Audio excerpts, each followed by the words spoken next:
ہندوستان میں اسلام کی آمد کے بارے میں بہت کم معلومات لوگوں میں عام ہے۔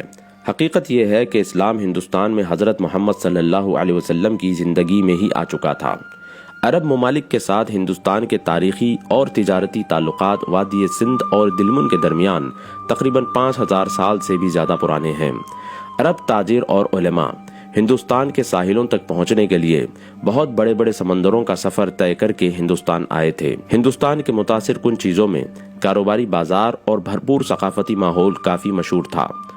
گجرات کے گوگھا بندرگاہ 5ویں صدی سے مشہور ہے اور 10ویں صدی سے 16ویں صدی کے دوران ایک اہم تجارتی مقام کے طور پر پروان چڑھی تھی۔ نبی کریم صلی اللہ علیہ وسلم کے پہلے صحابہ 7ویں صدی کے شروعات میں گوگھا میں اترے تھے۔ حملہ آوروں کے طور پر نہیں بلکہ سوداگروں کے طور پر آئے تھے۔ انہوں نے برواڑہ مسجد بنائی جس کا قبلہ یروشلم کی سمت تھا۔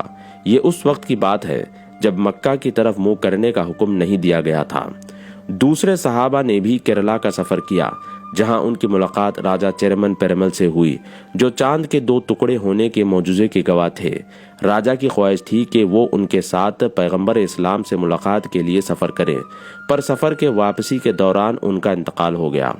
راجہ نے اپنے گورنر کو وصیت لکھی کہ صحابہ کو مسجد بنانے کی اجازت دی جائے اور آج یہ مسجد چیرمن جمعہ مسجد کے نام سے مشہور ہے۔ جب بھارتی وزیر اعظم نریندر مودی 2016 میں سعودی عرب گئے تھے تو انہوں نے شاہ سلمان کو چیرمن جمعہ مسجد کا ریپلیکا تحفے میں دیا تھا۔ تب سے اسلام اور مسلمان ہندوستان کا اٹوٹ انگ بن گئے ہیں۔ آج وہ انڈونیشیا کے بعد دنیا کی دوسری سب سے بڑی مسلم آبادی بن گئے ہیں۔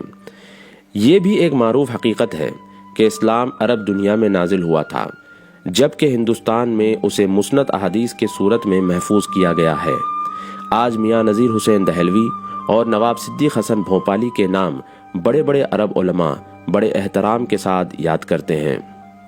مولانا ابوالکلام آزاد ہندوستان کے پہلے وزیر تعلیم تھے۔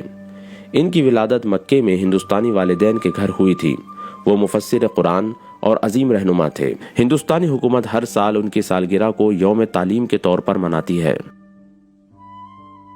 ہندوستان نہ صرف لاکھوں مسلمانوں، ہندوؤں، سکھوں، یہودیوں اور عیسائیوں کا گھر ہے بلکہ یہ مختلف مسلم فرقوں جیسے صوفی، شیعہ، سلفی، دیوبندی اور بھورا وغیرہ کی میزبانی بھی کرتا ہے جو ملک میں امن کے ساتھ رہتے ہیں اور دیگر کمیونٹیز کے ساتھ ساتھ ترقی کے منازل طے کر رہے ہیں۔